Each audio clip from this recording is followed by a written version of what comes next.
जोर से बोलिए जय श्री राम। बजा लो। എല്ലാ പ്രിയപ്പെട്ട പ്രേക്ഷകർക്ക് നമസ്കാരം. നാളെ വേൾഡ് ഹ്യൂമൻ റൈറ്റ്സ് ഡേ ആണ്. ഹ്യൂമൻ റൈറ്റ്സ് ഡേയോട് അനുബന്ധിച്ച് മനുഷ്യാവകാശങ്ങളെക്കുറിച്ചിട്ടും മനുഷ്യാവകാശ ലംഘനങ്ങളെക്കുറിച്ചിട്ടും ഒരു നെടുനീള പ്രസംഗം യൂട്യൂബിൽ കാഴ്ചവെക്കണം എന്ന് വിചാരിച്ചിരുന്നു. അതിന്റെ ഭാഗമായി കഴിഞ്ഞ ആഴ്ച ഇന്ത്യയിൽ നടന്ന പ്രധാനപ്പെട്ട മനുഷ്യാവകാശ ലംഘനങ്ങളെക്കുറിച്ചിട്ട് ഒന്ന് വായിച്ചു നോക്കിയുണ്ടായി. കുറച്ചങ്ങോട്ട് വായിച്ചു നോക്കിക്കഴിഞ്ഞപ്പോൾ എനിക്ക് എന്നോട് തന്നെ വലിയൊരു പുച്ഛം തോന്നി. കാരണം എന്താണെന്ന് വെച്ച് കഴിഞ്ഞാൽ ഡേ ടു ഡേ ലൈഫിൽ ധാരാളം മനുഷ്യാവകാശ ലംഘനങ്ങൾ നേരിടുന്ന ഒരു വലിയ മജോറിറ്റി ഉള്ള രാജ്യത്താണ് ഞാൻ അടക്കമുള്ള ആളുകൾ ജീവിക്കുന്നത്.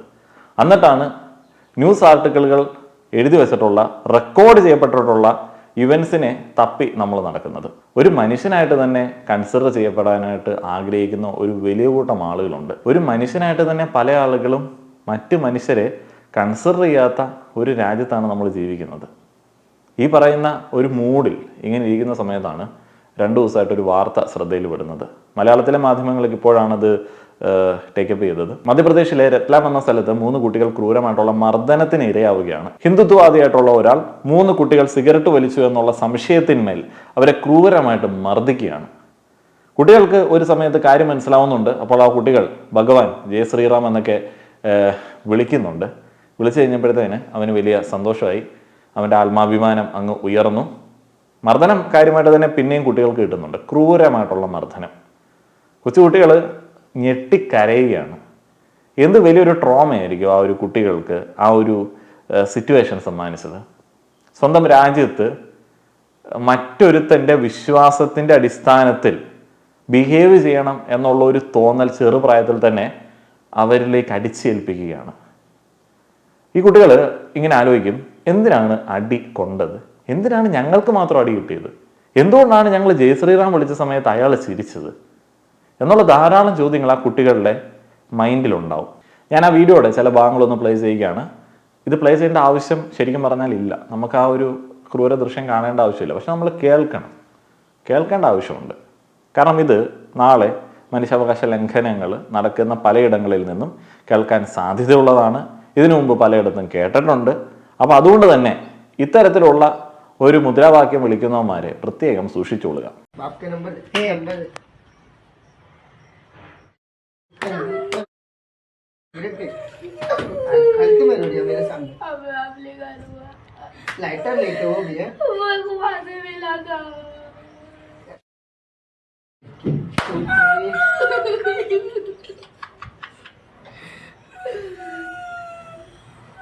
पीने सिगरेट तुम्हारी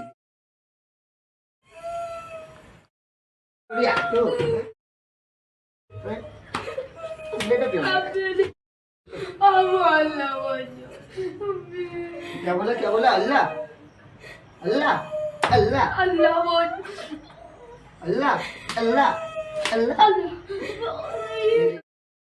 अल्लाह आपने बोलो अल्लाह भगवान अल्लाह भगवान आपने बोलो जो जय श्री राम। जोर से बोलिए जय श्री राम। बजा लो। अल्लाह अभी बोल जय श्री राम जय श्री राम जय श्री राम अल्लाह निकल रहे हैं इनके मुंह से तो नहीं। അക്രമിയെ പോലീസ് അറസ്റ്റ് ചെയ്തിട്ടുണ്ട്. ഇന്ത്യയിൽ ആദ്യത്തെ സംഭവമൊന്നുമല്ല. സ്ഥിരമായിട്ട് തന്നെ ഇവന്മാർ ഈ ഒരു അക്രമം കാണിക്കാറുണ്ട്. ഇവിടെ എല്ലാം നമ്മൾ മറക്കാതെ ഓർക്കേണ്ട ഒരു സംഗതിയുണ്ട്. എന്ത് പരിപാടി നടത്തിയാലും അതിന് വീഡിയോ പ്രൂഫുണ്ട്. നമുക്കത് പ്രൂഫ്, അവന്മാർക്കത് അവന്മാരുടെ സ്റ്റാറ്റസ് ഇട്ട് ആഘോഷിക്കാൻ വേണ്ടിയുള്ള വീരകൃത്യം. കൂട്ടുകാരാണ് വീഡിയോ എടുക്കുന്നത് അക്രമിക്ക് കാണാനായിട്ടും സാധിക്കുന്നുണ്ട്. പക്ഷെ അവൻ ധൈര്യമായിട്ട് ആ ഒരു പ്രവൃത്തി ചെയ്യുകയാണ്. കാരണം അവൻ അതിൽ പരം അവൻ്റെ ജീവിതത്തിൽ ഒരു ആക്ട് ചെയ്യാനില്ല. അപ്പോൾ അതിനകത്ത് ഏറ്റവും പേടിക്കേണ്ട സംഗതി എന്ന് പറയുന്നത് അവർ ധൈര്യമായിട്ട് ആ ഒരു വീഡിയോ എടുക്കുന്നു എന്നുള്ളതാണ്. കാരണം അത് അവൻ്റെ സർക്കിളുകളിൽ അല്ലെങ്കിൽ അവൻ്റെ രാഷ്ട്രീയ നേതൃത്വത്തിൽ എത്തിക്കഴിഞ്ഞാൽ, അല്ലെങ്കിൽ അവൻ ഉദ്ദേശിക്കുന്ന ആളുകളിലേക്ക് എത്തിക്കഴിഞ്ഞാൽ അവന് വലിയ അംഗീകാരങ്ങൾ കിട്ടും എന്നുള്ളത് ഷുവറാണ്. പോലീസ് കേസൊക്കെ എന്ത്, അവിടെ നിന്ന് ഇറങ്ങിക്കഴിയുമ്പോഴത്തേന് മാലയിട്ട് സ്വീകരിക്കാനായിട്ട് ഇഷ്ടംപോലെ ആളുകളുണ്ടാവും. അവൻ ഈ ഒരു പാർട്ടിയുടെ ഏതെങ്കിലും ഉന്നത സ്ഥാനങ്ങൾ കൈകാര്യം ചെയ്യുന്ന ആളായി മാറും. അപ്പം അതിനുവേണ്ടിയുള്ള നടപടിക്രമങ്ങളാണ്. അതിനെ അവർ കോൺഫിഡൻ്റ് ആയിട്ട് ഷെയർ ചെയ്യുന്നുണ്ട് എന്നുണ്ടെങ്കിൽ അവർക്ക് ഇവിടെയുള്ള നിയമ സംവിധാനത്തെയോ ഭരണഘടനയോ ഒന്നും ഒരു ബഹുമാനമില്ല എന്നുള്ളതാണ്, അതിൻ്റെ ആവശ്യമില്ല എന്നുള്ളതാണ് അവർ ചിന്തിക്കുന്നത്.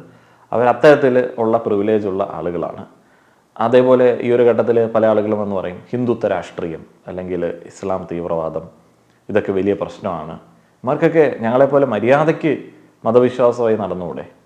അവിടെ പലപ്പോഴും ആളുകളെ വിഷമിപ്പിക്കേണ്ടി വരാറുണ്ട് എന്നുണ്ടെങ്കിലും പറയാൻ തോന്നുന്ന ഒരു കാര്യമുണ്ട്, പറയേണ്ടുന്ന ഒരു കാര്യമുണ്ട്. മതം എന്ന് പറയുന്നത് അഡിക്ഷനാണ്, ആൽക്കഹോൾ പോലെയാണ്.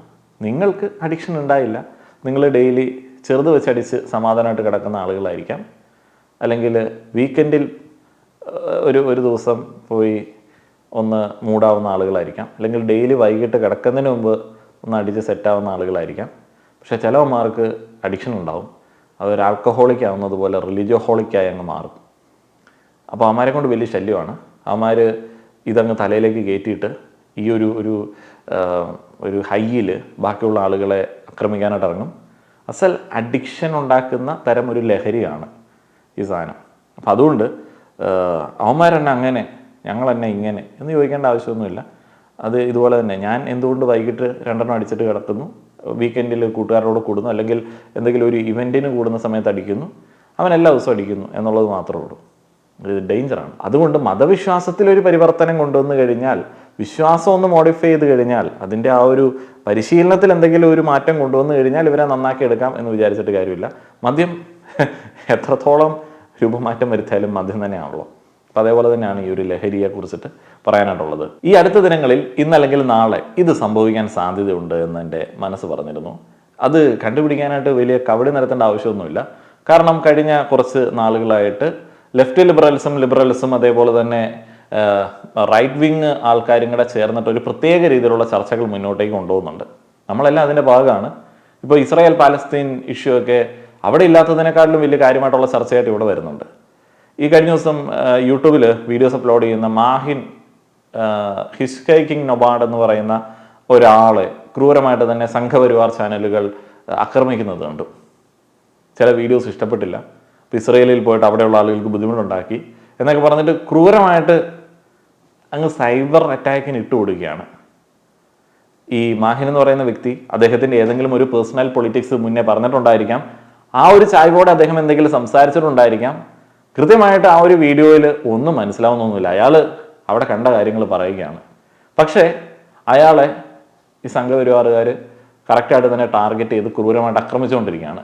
അതിനുശേഷം വീണ്ടും അദ്ദേഹം വീഡിയോസ് അപ്ലോഡ് ചെയ്യുന്നുണ്ട്. എനിക്ക് പേഴ്സണലി ആ ഒരു സ്റ്റൈൽ ഇഷ്ടമില്ലാത്തതുകൊണ്ട് ഞാൻ അങ്ങനെ കണ്ടില്ല. എന്താണെങ്കിലും ആദ്യമായിട്ടൊന്നുമല്ല അയാൾക്ക് ഇത്തരത്തിലുള്ള സൈബർ അറ്റാക്ക് നേരിടേണ്ടി വരുന്നത്. ഓരോ ജേർണലിസ്റ്റുകൾക്കും കൃത്യമായിട്ടുള്ള ചില ബയാസുകളൊക്കെ ഉണ്ടാവും. പക്ഷേ അവർ അത് റിപ്പോർട്ട് ചെയ്യുന്ന സമയത്ത് ഇല്ലാത്തത് എന്തെങ്കിലും അവിടെ നിന്ന് കാണിച്ചു തന്നെങ്കിൽ മാത്രമേ, അല്ലെങ്കിൽ എന്തെങ്കിലും മാനിപ്പുലേറ്റ് ചെയ്തെങ്കിൽ മാത്രമേ അയാളെ നമ്മളൊരു കുറ്റക്കാരനായിട്ട് കൺസിഡർ ചെയ്യേണ്ടതുള്ളൂ. പക്ഷേ അവിടെ ഉള്ള കാര്യം തന്നെ കാണിക്കേണ്ട ആവശ്യമില്ല എന്നുള്ളൊരു തിട്ടൂരമാണ് സംഘികൾ കൂട്ടമായി തന്നെ അയാൾക്കിട്ട് ഇറക്കിയത്. ഇൻസ്റ്റഗ്രാം കമൻറ്റ് ബോക്സുകളിൽ സംഘികൾ കൂട്ടമായി ഇടുന്ന ഒരു കമൻ്റ് ഉണ്ട്, ഇസ്ലാം ക്യാൻസർ അങ്ങനെ എങ്ങാണ്ടൊരു കമൻറ്റ്. ശരിക്കും ഒരു പെർട്ടിക്കുലർ മതമാണോ ഒരു ക്യാൻസറായിട്ട് സമൂഹത്തിൽ പടരുന്നത്? അല്ല, മതവാദമാണ് ക്യാൻസറായിട്ട് സമൂഹത്തിൽ പടരുന്നത്. ഇപ്പം മധ്യപ്രദേശിൽ ആ കുട്ടികളെ ആക്രമിച്ച അയാൾ മതവാദിയാണ്.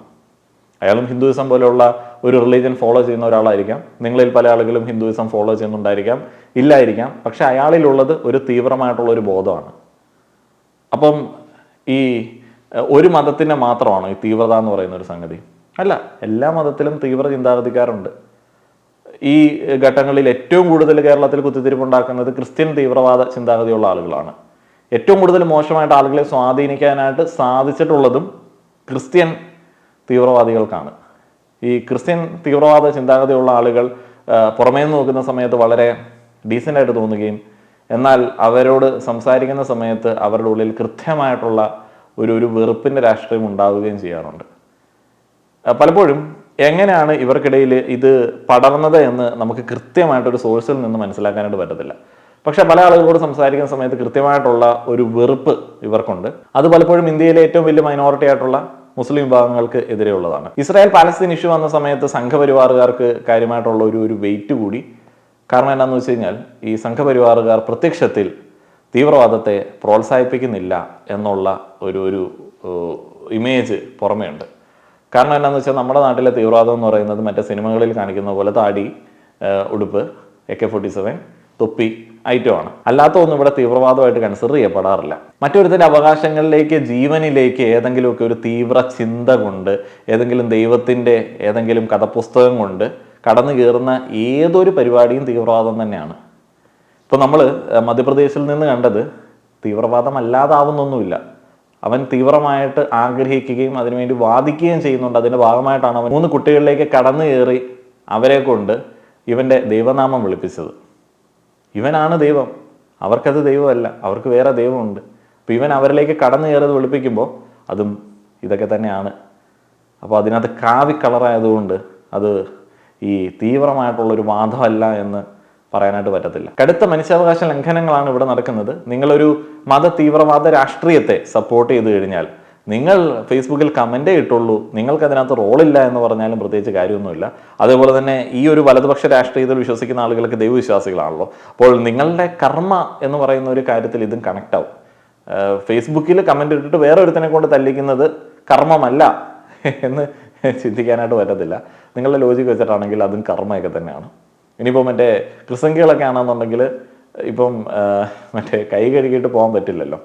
പാപത്തെക്കുറിച്ച് വിചാരിക്കുന്നത് പോലും പാപമാണ് എന്നാണ് ക്രിസ്ത്യാനിറ്റി പഠിപ്പിക്കുന്നത്. അപ്പോൾ അതും വലിയ പാപം തന്നെ, അത് നരകത്തിയിലേക്ക് പോകാനായിട്ട് കാരണമാവും. വേൾഡ് ഹ്യൂമൻ റൈറ്റ്സ് ഡേ നാളെ നിങ്ങളിൽ പല ആളുകളും ആഘോഷിക്കുന്ന സമയത്ത് നിങ്ങൾ ഇന്ത്യയിലാണ് ജീവിക്കുന്നത് എന്നുണ്ടെങ്കിൽ, നിങ്ങൾ ഇന്ത്യൻ സിറ്റിസൺ ആണ് എന്നുണ്ടെങ്കിൽ മറക്കാതെ ഓർക്കേണ്ട ഒരു സംഭവത്തെ ഞാനൊന്ന് കാണിച്ചു തന്നു എന്നുള്ളതേ ഉള്ളൂ. അല്ലാതെ സ്ഥിരമായിട്ട് ആവർത്തിക്കപ്പെടുന്ന ഒരു സംഭവത്തിൽ എന്ത് അഭിപ്രായങ്ങൾ, പുതിയ കാര്യങ്ങൾ നിങ്ങളുമായിട്ട് പങ്കുവയ്ക്കാനായിട്ടാണ്.